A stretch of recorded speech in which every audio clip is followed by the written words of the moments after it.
আর মাত্র অল্প কিছু সময়ের অপেক্ষা। যুক্তরাষ্ট্র, মেক্সিকো এবং কানাডার যৌথ আয়োজনে অনুষ্ঠিতব্য এই মেগা ইভেন্টে ৪৮টি দেশ লড়বে শিরোপার জন্য।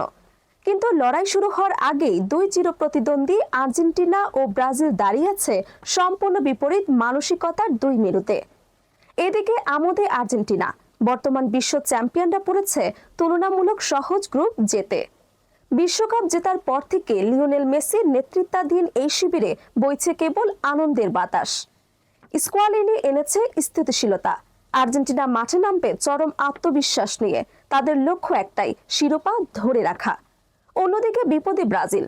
৫ বারে বিশ্ব চ্যাম্পিয়নরা পড়েছে গ্রুপ সিতে, যেখানে রয়েছে ২০২২ বিশ্বকাপের সেমিফাইনালিস্ট মরক্কো, স্কটল্যান্ড এবং অঘটন ঘটানোর ক্ষমতা রাখা হাইতি। কোচিং সংকট, তারকাদের ইনজুরি এবং প্রত্যাশার বিশাল পাহাড়ের চাপ নিয়ে শুরু হবে তাদের বিশ্বকাপ অভিযান। গ্রুপ পর্ব পার হতে বেগ পেতে হতে পারে সেলেসাওদের। ২০২৬ বিশ্বকাপ তাই হতে চলেছে স্থিতিশীল আমোদে আর্জেন্টিনা বনাম অস্থির বিপদে ব্রাজিলের এক ঐতিহাসিক লড়াই। ব্রাজিলকে প্রমাণ করতে হবে যে শুধু তারকা মেলা দিয়ে নয়, দলগত সংহতি দিয়েই তারা বিপদকে জয় করতে পারে। বিস্তারিত থাকছে প্রতিবেদনে।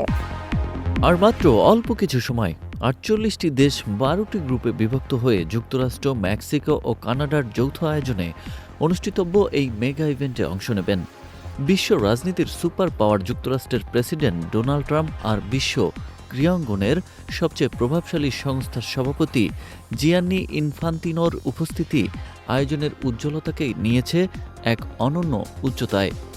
ফিফা বিশ্বকাপ ২০২৬ শিরোপার লড়াইয়ে নামার আগে থেকেই লাতিন আমেরিকার দুই চিরপ্রতিদ্বন্দ্বী আর্জেন্টিনা ও ব্রাজিল রয়েছে সম্পূর্ণ বিপরীত মানসিকতার দুই মেরুতে। বর্তমান বিশ্ব চ্যাম্পিয়ন আর্জেন্টিনা পড়েছে গ্রুপ জেতে। লিওনেল মেসিদের গ্রুপে প্রতিপক্ষ হিসেবে রয়েছে অস্ট্রিয়া, আলজেরিয়া ও জর্ডান। র্যাঙ্কিং ও সাম্প্রতিক পারফরমেন্স বিবেচনায় আর্জেন্টিনা এই গ্রুপে ফেভারিট হিসেবেই শুরু করবে। বিশেষত আফ্রিকার আলজেরিয়া ও এশিয়ার জর্ডান আর্জেন্টিনার জন্য কঠিন চ্যালেঞ্জ হবে না বলেই মনে করা হচ্ছে। তবে অস্ট্রিয়া একটি ইউরোপীয় দেশ হওয়ায় চ্যালেঞ্জ ছুড়ে দিতে পারে। সামগ্রিকভাবে আর্জেন্টিনার জন্য এটি তুলনামূলকভাবে সহজ গ্রুপ, এটা পরিষ্কার করেই বলা যায়। আর্জেন্টিনা যারা মাঠে নামবে বর্তমান বিশ্ব চ্যাম্পিয়নদের আত্মবিশ্বাস নিয়ে, আর অন্যদিকে বিপদে ব্রাজিল, যারা কোচিং সংকট, তারকাদের ইনজুরি আর লাগাতার ব্যর্থতার চাপ নিয়ে শুরু করবে তাদের বিশ্বকাপ অভিযান। এই দুই দলের পথ চলা কেমন হতে পারে তার আগাম বিশ্লেষণ নিয়েই আজকের বিশেষ প্রতিবেদন। আর্জেন্টিনা শিবিরে এখন বইছে আনন্দের বাতাস। বিশ্বকাপ জেতার পর থেকে তাদের দলীয় সংহতি আরও বেড়েছে। লিওনেল স্ক্যালোনি কোচ হিসেবে স্থিতিশীলতা এনেছেন, যা তাদের প্রস্তুতিকে করেছে আরও মসৃণ। আমোদে আর্জেন্টিনা শব্দগুচ্ছটি তাদের জন্য সবচেয়ে উপযুক্ত, কারণ তাদের খেলার চাপ নয়, দেখা যাচ্ছে আনন্দ। তারা খেলছে নিজেদের ফুটবলকে উপভোগ করে। সবচেয়ে বড় শক্তি হলো এই বিশ্বকাপ হতে চলেছে সম্ভবত লিওনেল মেসির শেষ বিশ্বকাপ। দলের প্রতিটা সদস্যই তা জানে। এটা তাদের অধিনায়ককে একটি নিখুঁত বিদায় জানানোর শেষ সুযোগ। বর্তমান বিশ্ব চ্যাম্পিয়নদের এই মানসিকতা এবং স্কোয়াডের গভীরতা কোয়ালিফায়ারগুলোতে তাদের ধারাবাহিকতা সবকিছুই প্রমাণ করে। তারা মাঠে নামবে প্রচণ্ড আত্মবিশ্বাস নিয়ে। তাদের লক্ষ্য শুধুই শিরোপা ধরে রাখা। অন্যদিকে আর্জেন্টিনার সবচেয়ে বড় প্রতিদ্বন্দ্বী ব্রাজিলের জন্য অবশ্য অবস্থা দৃষ্টান্তে মনে হচ্ছে ড্র তেমন অনুকূল হয়নি। ৫ বারের বিশ্ব চ্যাম্পিয়নরা পড়েছে গ্রুপ সিতে, যেখানে প্রতিপক্ষ হিসেবে রয়েছে মরক্কো, স্কটল্যান্ড ও হাইতি। ২০২২ বিশ্বকাপে মরক্কো যে পারফরমেন্স দেখিয়েছে তাতে তারা ব্রাজিলের জন্য বড় হুমকি হতে পারে। স্কটল্যান্ডও একটি সুশৃঙ্খল দল। অন্যদিকে হাইতি অঘটন ঘটাতে সবসময় সক্ষম। ফলে ব্রাজিলকে গ্রুপ পর্ব পার হতে হলে বেশ বেগ পেতে হবে বলেই ধারণা করছেন বিশেষজ্ঞরা। ফুটবল সম্রাট পেলে তিনবার বিশ্বকাপ জিতেছিলেন ১৯৫৮, ১৯৬২ ও ১৯৭০ সালে। ওই বিশ্বকাপগুলোয় ১৬টি করে দল খেলেছিল, অর্থাৎ এখনকার নিরিখে প্রতিপক্ষ সংখ্যা ছিল কম। অথচ সেই সময়ে বসেও পেলে বুঝেছিলেন, the more difficult the victory, the greater the happiness in winning.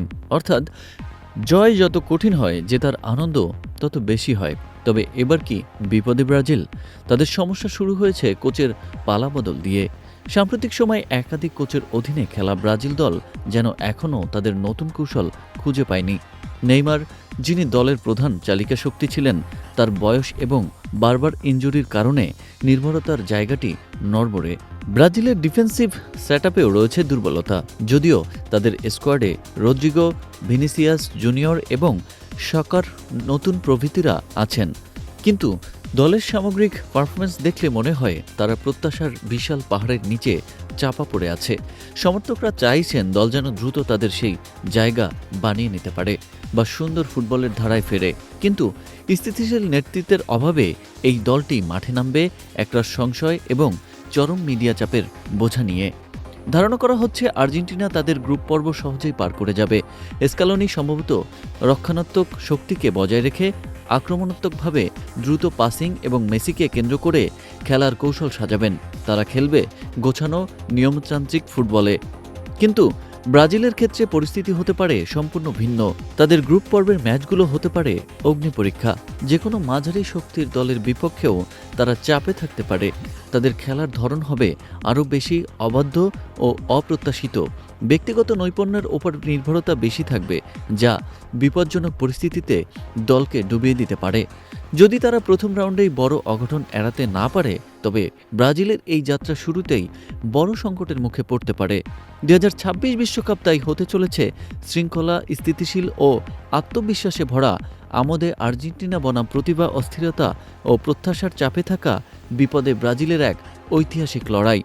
Argentina খেলবে আনন্দের জন্য, অন্যদিকে ব্রাজিল খেলবে নিজেদের প্রমাণ করার জন্য। ফুটবল প্রেমীরা জানেন ইতিহাস বিশ্বকাপে বারবার পাল্টায়, কিন্তু এই মুহূর্তে দাঁড়িয়ে বলা যায় মানসিক দিক থেকে আর্জেন্টিনা বহু যোজন এগিয়ে। ব্রাজিলের সামনে এবার কঠিন চ্যালেঞ্জ। তাদের প্রমাণ করতেই হবে যে শুধু তারকার মেলা দিয়ে নয়,